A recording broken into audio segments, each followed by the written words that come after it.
हाँ जी, तो अपन आज आगे शुरू करते हैं एपी के अंदर जितना अपन ने कल पढ़ा था उससे आगे। ठीक है, तो कल हमने ये देख लिया था कि एक एपी की पहचान क्या होती है। तो हमने कल के लेक्चर में देखा था कि एपी के अंदर कोई भी सीक्वेंस हो, उस सीक्वेंस को आप एपी तभी मानोगे। एक एपी जो सीक्वेंस है वो एपी में तभी कन्वर्ट होगा जब उनका डिफरेंस क्या चल रहा हो, सेम चल रहा हो। ये अपन ने कल देखा था, डिफरेंस क्या हो, सेम हो। ये अपन ने कल समझा था कि कोई भी टर्म ले लो, उस टर्म का उससे पहले वाली जस्ट पहले वाली टर्म से अगर डिफरेंस सेम चल रहा हो, ऐसे सीक्वेंस को अपन एपी बोलते हैं, है ना। इसको यूँ लिखना ज़्यादा बेटर रहेगा कि कोई भी सीक्वेंस को अपन ने एपी कब माना, जब उसका जो डिफरेंस है वो क्या हो, सेम हो। तो अपन ने बोल दिया कि हाँ ये एक एपी है। ये अपन ने कल देखा था। अब इससे अपन आगे की बात करते हैं कि हमने कल एपी को समझा। अब मैं मान लेता हूँ कि एपी लिखता हूँ आपके सामने A1, A2, A3 dash dash dash AN। ये एक एपी है, ठीक है, ये एक एपी है। तो अपन को पता है यहाँ A1 क्या है। A1 का मतलब है फर्स्ट टर्म। तो हम A1 को एक्सपेंड करना सीख रहे हैं। अब मैं आपको टर्म्स को एक्सपेंड करना सिखा रहा हूँ। तो A1 को हम जनरली A लिखते हैं। मतलब आपको आज के बाद आपके दिमाग में A1 आते ही A क्लिक कर जाना चाहिए कि A मतलब बोले तो फर्स्ट टर्म। इसके बाद आपको A2 के बारे में सोचना है। ध्यान रखना, A2 को अपन लिखते हैं A plus D. A plus D. D क्या था, कॉमन डिफरेंस। याद करो, अगर मैं आपको बोलूँ कि आपको एक एपी बनानी है अपने माइंड में, तो आप सबसे पहले क्या करोगे, एक नंबर सोचोगे कि मान लो आपके दिमाग में 5 आया, तो आपने पहली टर्म जज कर ली कि भाई मेरी पहली टर्म 5 है। फिर क्या कर रहे हो, फिर मैंने कहा आपको अब आपने जो टर्म सोचा है उसमें आप एक फिक्स वैल्यू ऐड करते जाओ। हर टर्म में एक फिक्स वैल्यू ऐड करते जाओ, तो आपके दिमाग में आई कि भाई जो मेरा A2 बनाऊंगा मैं, उस A2 में मैं 2 ऐड करूंगा। तो आपको एक नई टर्म मिली 7। तो आपने ये जो 2 ऐड किया, अब आप ये हर टर्म में करोगे। आपने A3 बनाने को कहे तो आपने आपकी जो टर्म मिली आपको 7, इसमें आप फिर से 2 ऐड करने जा रहे हो, है ना। आप इसमें फिर से 2 ऐड करने जा रहे हो, यानी फिर से D जुड़ेगा। फिर से ये जो सेम चीज़ है ये फिर से पहले वाली टर्म में जुड़ गई। तो कहने का मतलब अगर मैं A3 लिखने जाऊंगा तो कहीं ना कहीं मैं इसको A प्लस डी लिखूंगा। यानी जो जो टर्म बनी थी उसमें मैंने फिर से डी जोड़ दिया। यही है ना इसका मतलब, भाई यही मतलब हुआ इसका। ठीक है, जैसे 7 कैसे बना होगा, जब 5+2 आया होगा, तो 5+2 जो बन चुका है उसमें मैंने फिर से +2 कर दिया। तो इसको मैं क्या बोलूँ, A+2D लिख सकते हैं। यानी आपके दिमाग में ये बात सेट हो जानी चाहिए कि A3 बोलते ही मेरे मुंह से निकला A3, आप खटक A+2D लिख दोगे, है ना। आप ध्यान से देखो, जितना यहाँ मांगा जाता है उससे एक कम डी के पास नंबर चढ़ता है। मैंने A3 बोला तो उधर A+2D आया। यानी कल को मैं आपसे बोलूँगा A4, तो आप देखते ही लिख दोगे कि सर A तो फिक्स है, और 4 को मैं क्या लिख दूँ, 3D। मैंने कहा ना आपको यहाँ से एक कम आपको लिखना आना चाहिए। सबसे पहला काम आपको लिखना आना चाहिए कि A4 को हम क्या लिख रहे हैं, A+3D। इसे बोलते हैं कि हमने AP की हर टर्म को एक्सपेंड करना सीख लिया। हम ये देख रहे हैं कि AP की जो एक टर्म है वो एक्चुअली में बनती कैसे है। तो A4 ने क्या कहा, भाई मुझे बनाना है तो A में प्लस कर 3D। ऐसे में आपसे बोलूँ अगर मेरे को A5 चाहिए तो आप क्या लिखोगे, A+5 का एक कम बोलो 4D। समझ में आया, ये A5 होगा। ऐसे ही मुझे अगर A6 लिखना है किसी AP का, तो उसको मैं क्या लिखूंगा, A+6 से एक कम 5D। समझ में आया। यानी कहने का मतलब हम AP की हर टर्म को लिखना सीख गए। मैं आपको कल को बोलूँ, बहुत दूर जाकर बोलूँ कि मेरे को A200 को लिखना है, तो आपके दिमाग में फटाफट ये आना चाहिए कि सर ने बताया था कि जो भी है उससे एक कम कर दो। तो इसका एक कम कर दूंगा 1199D, यही होगा। तो सबसे पहले हमने AP को देखा कि AP की अब हम टर्म को एक्सपेंड कैसे कर सकते हैं। अब मैं आपके सामने एक नई बात रख रहा हूँ, नई तो क्या यहीं से निकली है बट आपके लिए नहीं है। तो देखो, मैं इसी चीज़ को यही जो मैंने A200 लिखा है, ये A200 यहाँ आने से पहले A+199D बनने से पहले क्या ऐसा बना होगा? A+200 -1D। सोचो, हमने क्या कहा था? जो भी यहाँ है उससे एक कम करेंगे, तो ये इसके अंदर गया होगा, 200 में से 1 कम हुआ होगा, तब D आया होगा। तो ये वैल्यू आगे जब सॉल्व होगी तब आपको 199D मिला होगा। सही है, बात तो वही है ना।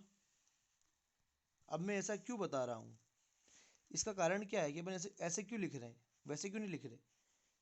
हम जब भी किसी डिफाइंड टर्म को, डिफाइंड टर्म यानी जिसके बारे में हम जानते हैं, जैसे मैंने आपको बोला 10 टर्म, 10 टर्म, तो आपको पता है कि मैंने आपको 10 के बारे में बोला। मैंने आपको बोला 25 टर्म, तो आपको पता है मैंने 25 के बारे में बोला।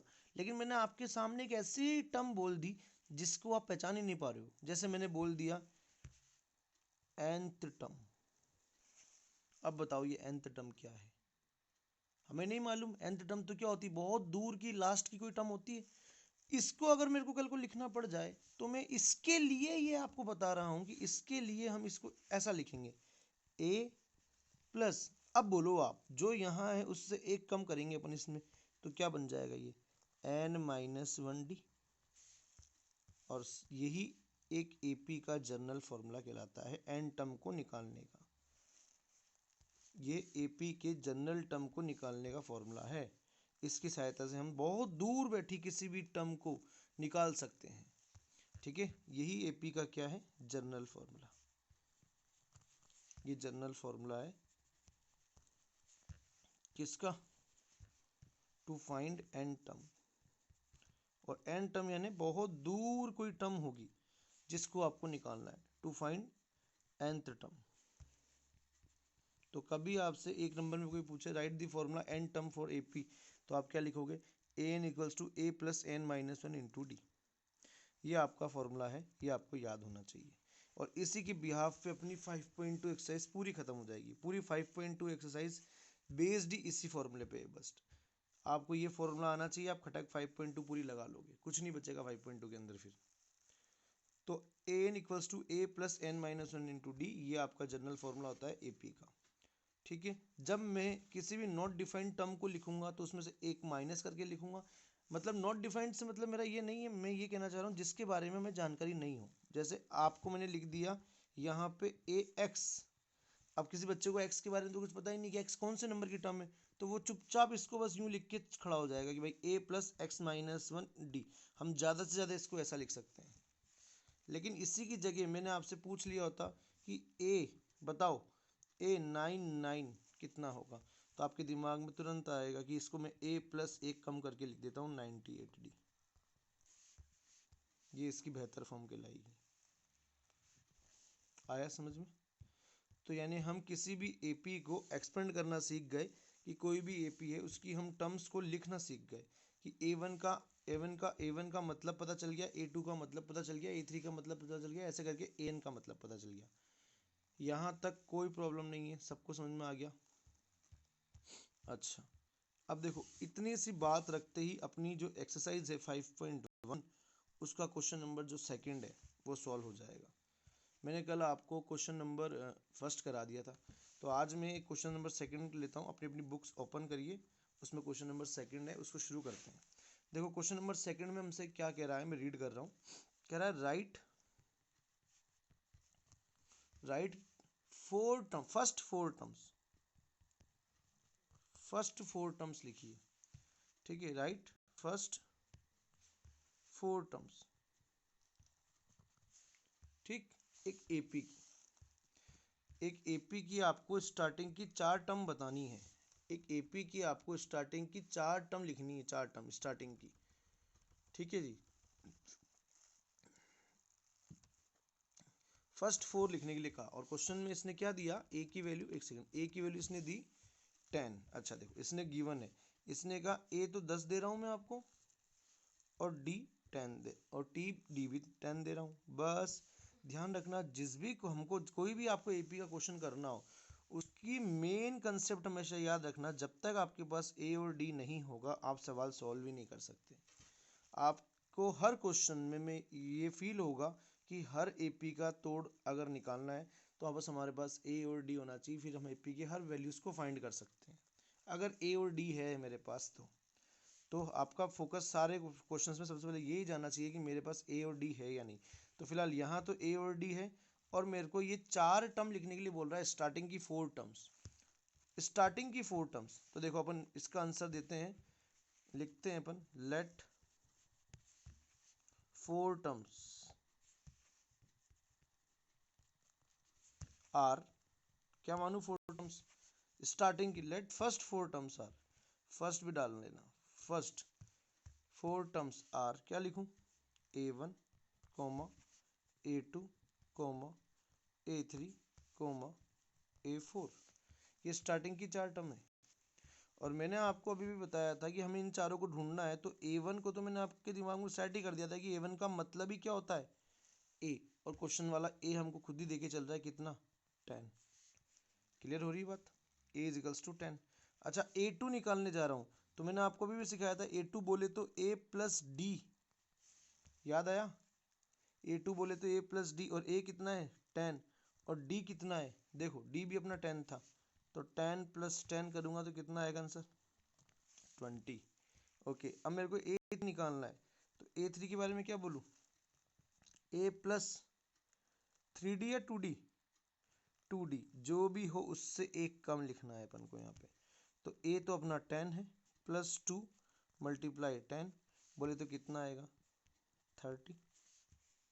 इसके बाद A4 लिखना है, A4 बोले तो A प्लस 3D, यानी 10 प्लस 3 मल्टीप्लाई D बोले तो कितना, 40। ये अपना हो गया। सो हमने इसकी 4 टर्म स्टार्टिंग की निकाल ली। तो अपन लिख सकते हैं इसके बारे में, first 4 terms of this AP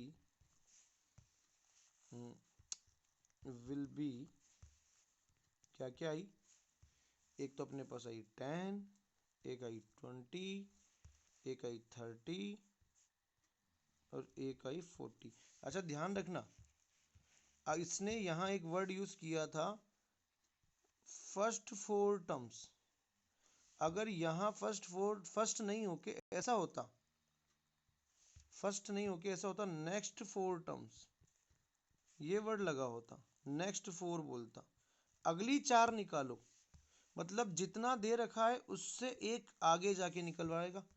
जैसे इसने पहली टर्म तो अपन को दे दी, यानी अपन को इसमें A1 नहीं निकालना होता। अगर ये क्वेश्चन ऐसा होता तो मैं A5 तक बढ़ता इसमें आगे, मैं इसमें A5 और निकाल के रखता। अगर ये बोलता नेक्स्ट 4 टर्म्स, बात समझ में आई, अगर नेक्स्ट 4 टर्म्स क्वेश्चन में होता तो मैं इसके आगे जाके निकालता, जितनी दे रखी उससे आगे।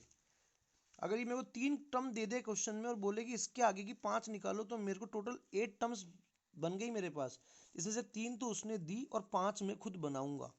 तो अगर ये बोलता कि नेक्स्ट 4 टर्म्स निकालो, तो मैं A5 निकालता इसका, जो कि 50 आता। आप बात समझ में आ गई। तो ऐसा क्वेश्चन भी आए एग्जाम में तो ध्यान रखना। चलो तो इसका सेकंड क्वेश्चन लेते हैं अपन आगे का। सेकंड पार्ट क्या कह रहा है, देखो इसका सेकंड पार्ट है A की वैल्यू -2 और D की वैल्यू है 0। ठीक है जी, तो बोलो A1 को तो अपन A ही बोलेंगे, आगे की 4 टर्म लिखनी है, तो A1 तो A है यानी -2। A2 जब लिखने जाओगे तो आप क्या करोगे, A प्लस डी बोलोगे, A प्लस डी बोलोगे, तो A प्लस डी क्या लिखो, A plus D -2 plus D यानी 0। ये तो वैल्यू वहीं रह गई, कांस्टेंट हो गई, -2 हो गई। आगे A3 निकालूंगा। अब आप कोशिश करो कुछ खुद से निकालने की, वीडियो को पॉज करो और इसका आंसर निकाल के देखो और मेरे आंसर से मैच करो, सेम आ रहा है नहीं आ रहा है। -2 प्लस A3 को क्या लिखते हैं 2D, तो 2 इंटू डी की वैल्यू 0, -2 ही आएगा क्योंकि 2 इंटू 0 तो 0 हो जाएगा। तो इसकी वैल्यू कितनी आएगी, -2। ऐसे ही मुझे A4 निकालना है, चेक करो आपका और मेरा सेम आ रहा है क्या। फिर से वीडियो ऑफ को पॉज करो क्वेश्चन को सॉल्व करो और देखो जो आंसर मेरा आ रहा है वही आपका आ रहा है क्या। नेक्स्ट वैल्यू में लिख रहा हूँ मैं -2 प्लस 2 मल्टीप्लाई, सॉरी 2 नहीं 3, क्योंकि इस बार अपन फोर्थ पे है तो फोर्थ से एक कम करना पड़ेगा। 3 मल्टीप्लाई 0 बोले तो -2। चेक करो आपका भी आंसर यही आया। तो इसकी फर्स्ट 4 टर्म्स क्या हो गई एपी की, -2 कोमा -2 कोमा -2 कोमा -2। ये एक ऐसी एपी बन गई जिसका कॉमन डिफरेंस 0 था, इसलिए एपी की हर टर्म सेम दिख रही है। इसके बाद थर्ड पर आते हैं। पहले आप वीडियो को पॉज करके थर्ड खुद से सॉल्व करो, फिर मिलाओ मेरे से कि हाँ सही आ रहा है नहीं आ रहा है। ए की वैल्यू 4, डी वैल्यू -3। ठीक है, अब मैं कर रहा हूँ, आप अपना मिलाना। हाँ जी, A1 को तो मैंने A ही लिखा, A कितना 4। A2 को मैं क्या लिखूँ, A प्लस डी, बोले तो 4 और D की वैल्यू थी अपने -3, तो प्लस माइनस का 3, प्लस माइनस माइनस 4 में से 3 गया 1, ये आ गया A2। A3 निकालूंगा, A3 होगा A प्लस 2D, तो बोले तो 4 प्लस 2 का मल्टीप्लाई -3 से ये हो गया अपने 4 - 6 विच इज इक्वल्स टू -2। फिर मैं निकालने जाऊंगा A4 को, लिखूंगा A plus 3D which is equals to 4 plus 3 multiply -3, 4 - 9 equals to -5। तो कहने का मतलब इसकी जो एपी की 4 टर्म थी वो अपने सामने आ गई। पहली टर्म आई 4 कोमा 1 कोमा -2 एंड कोमा -5। अब आपका और मेरा मिलाएं, अगर आप सभी ने सॉल्व किया है तो चेक करें, यही आपका आंसर आना चाहिए था। चेक करो सही है या गलत, यही आंसर आएगा आप लोगों का भी। ठीक है, इसके बाद आगे चलें। Next fourth question.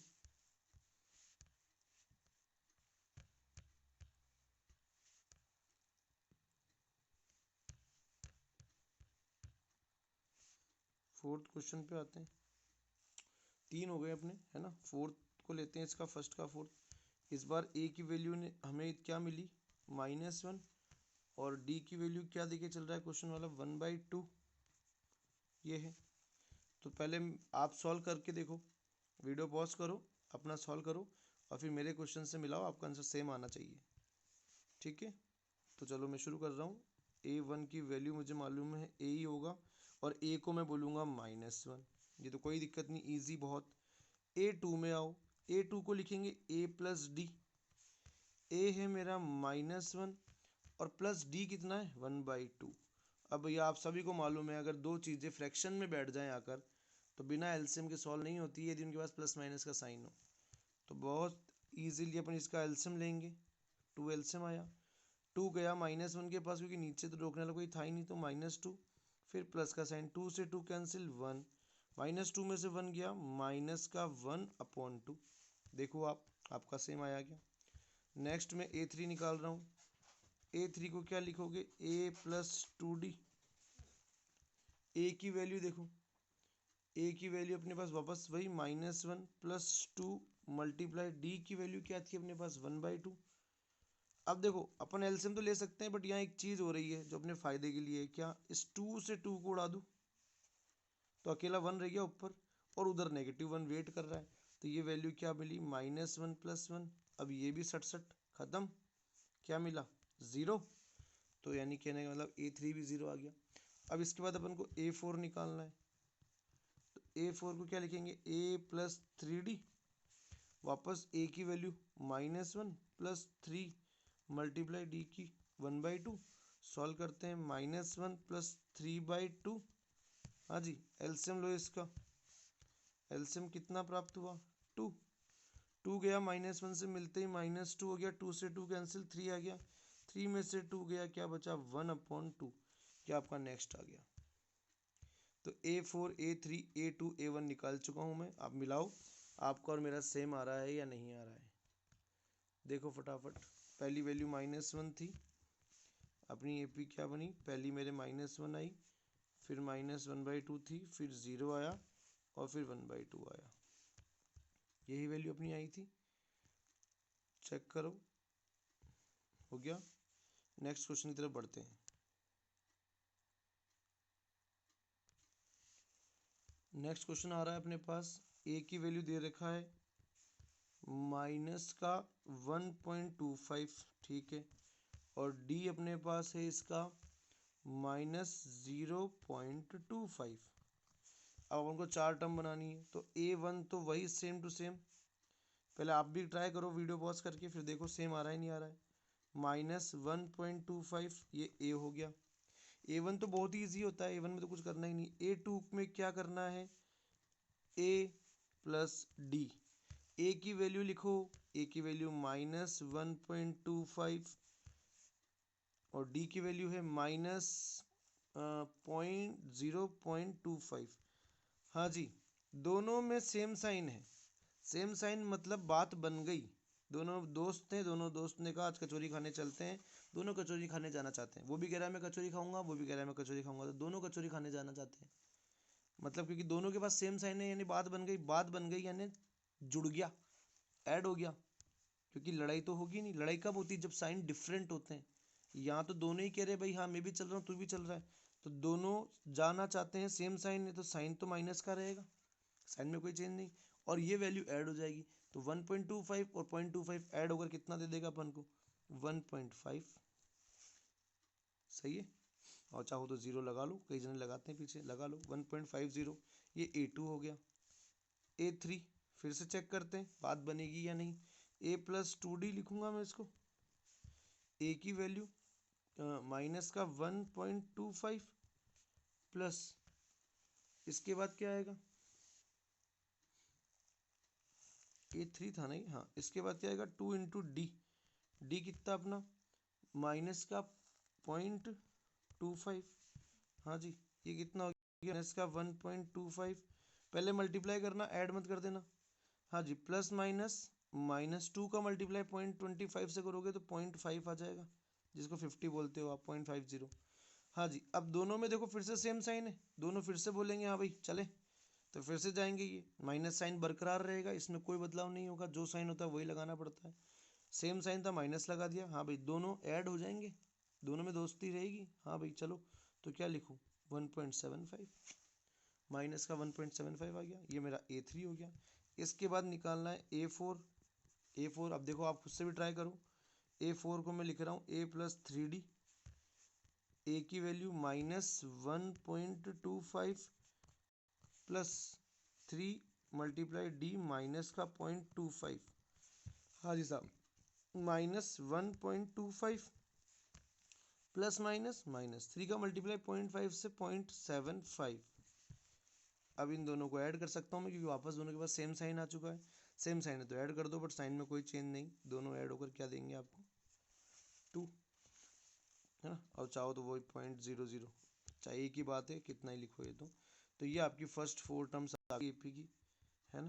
पहली टर्म अपन को क्या मिली थी स्टार्टिंग में, माइनस, हाँ वो तो अपना पहले तो वही था, माइनस का 1.25, फिर इसमें ऐड हो गया था तो माइनस का 1.5, फिर इसमें ऐड हो गया था माइनस का 1.75, फिर इसमें ऐड हुआ था तो माइनस का 2।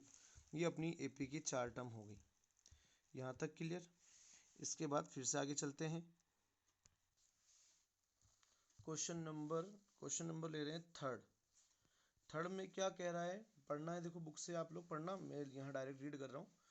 कह रहा है for the following AP right first term and the common difference. आपको बोल रहा है एक तो फर्स्ट टर्म लिखो, यानी एक तो ए बताओ और एक डी बताओ, इसका क्या होगा। बहुत इजी क्वेश्चन है, आराम से कर सकते हो। देखो पहली एपी क्या दी इसने अपन को, 3,1, -1, -3 एंड डैश डैश डैश। बोल रहा है ये एक एपी दे रहा हूँ मैं आपको, इसकी आप फर्स्ट टर्म बताओ। तो इसकी फर्स्ट टर्म A1 होगी, A1 को आप ए ही लिखोगे, और A1 कितना हो गया 3। फिर इसका अब देखो डी निकालने से पहले इसकी सेकंड टर्म को लिख लें अपन एक बार। A2 कितना है इसका 1।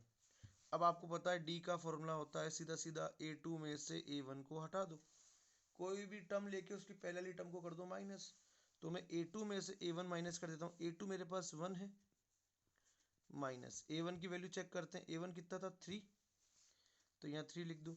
हाँ भाई अब देखो 1 तो कह रहा है मैं तो प्लस का हूँ, 3 कह रहा है मैं माइनस का हूँ, दोनों पे साइन अलग अलग है, बातें नहीं बनेगी, लड़ाई हो जाएगी दोनों में। जीतेगा कौन? जिसका साइन बड़ा होगा। तो 3 में से 1 हटाओ, कितना बचा 2, क्योंकि 2 का साइन बड़ा है इसलिए -2 आएगा। तो ये इसका कॉमन डिफरेंस निकल गया और AP का अपना फर्स्ट टर्म भी आ गया। इसके बाद अपन आगे चलते हैं। क्वेश्चन सेकंड इसका देखो क्या है। अब क्वेश्चन सेकंड में पहले वीडियो को पॉज करके खुद से सॉल्व कर रहा हूँ, उसके बाद आगे ट्राई करना। हाँ जी, तो A की वैल्यू क्या है अपने पास इसके अंदर, सॉरी A नहीं, हाँ मैं पहले AP लिख लेता हूँ ताकि आपको पता चल जाएगा। क्वेश्चन -5 -1 3,7 ये दे रखा है, डैश डैश डैश निकालो। चलो फर्स्ट टर्म बताओ इसकी। A1 इजिकल्स टू -5, अच्छा A2 ले ले, A2 कितना -1। अब D की वैल्यू निकाल रहा हूँ, A2 -A1, A2 कितना है अपने पास -1 माइनस A1 चेक करो, माइनस का 5, यहाँ ध्यान से दो नेगेटिव एक साथ आने वाले हैं, तो -1 माइनस से माइनस टकरा पॉजिटिव साइन लग गया। अब भाई एक बंदा बोल रहा है नेगेटिव और एक बोल रहा है पॉजिटिव, डिफरेंट साइन पक्का सब्ट्रैक्ट होंगे, दोनों में बातें बनेगी ही नहीं। तो 5 में से 1 गया 4, लेकिन जीतेगा तो वही जिसका साइन जो नंबर बड़ा हो उसी का साइन चलेगा। तो प्लस का 4 आएगा और प्लस को आगे लिखते नहीं है, तो ये अपना कॉमन डिफरेंस तैयार हो गया, ये D आ गया। बोलो यहाँ तक का काम कंप्लीट। मिलाओ, आपने किया हो तो मिलाओ। इसके बाद क्वेश्चन नंबर इसके आगे लेते हैं। क्वेश्चन नंबर है अपना नेक्स्ट थर्ड। हाँ भाई थर्ड में वैल्यू 1/3, 5/3, 9/3, 13/3, ये है क्वेश्चन। हाँ जी, तो बोलो इसका A1 तो सिंपल 1/3 हो गया। A2 कितना दे रखा था अगले ने 5/3। मेरे को निकालना है D, तो D की वैल्यू A2 -A1 करूँगा। A2 कितना 5/3 माइनस A1 कितना 1/3। सॉल्व करते हैं, एलसीएम कितना 3, 3 से 3 कट, 5 -1 बोले तो कितना 4/3, ये इसका D हो गया। क्लियर? एलसीएम बनाओगे सॉल्व हो जाएगा, इजी है क्वेश्चन। इसके बाद नेक्स्ट इसका देखो क्या आ रहा है, फोर्थ पार्ट लेते हैं। बस सब्ट्रैक्ट करना था और कुछ नहीं करना था इसमें। फोर्थ पार्ट लेते हैं, देखो इसका आपको AP क्या मिली 0.6 यानी 0.6, 1.7, 2.8, 3.9 डैश डैश डैश, ये चल रहा है। हाँ जी, A1 इसका 0.6 ये हो गया। A2 कितना है देखो, A2 1.7 है, बस माइनस करना है 7 में से 6 को। D इजिकल्स टू कितना A2 -A1 करोगे तो 1.7 में से क्या माइनस करना है 0.6, क्या आ जाएगा 17 में से 6 गया तो 11 यानी 1.1। क्लियर? ये आपका D हो गया। तो अपन ने इन 4 क्वेश्चन थे ना, इसमें कितने पार्ट थे, 4 ही थे या 5 है 4, तो ये अपना कंप्लीट हो गया। तो 5.1 में अपन ने यहाँ तक कर लिया। इसके बाद अपन आगे का काम कल देखेंगे, ठीक है? तब तक आप इसको कंप्लीट करें। 5.1 अपने होमवर्क में कर लेना, इसके बाद 5.2 शुरू करेंगे अपन।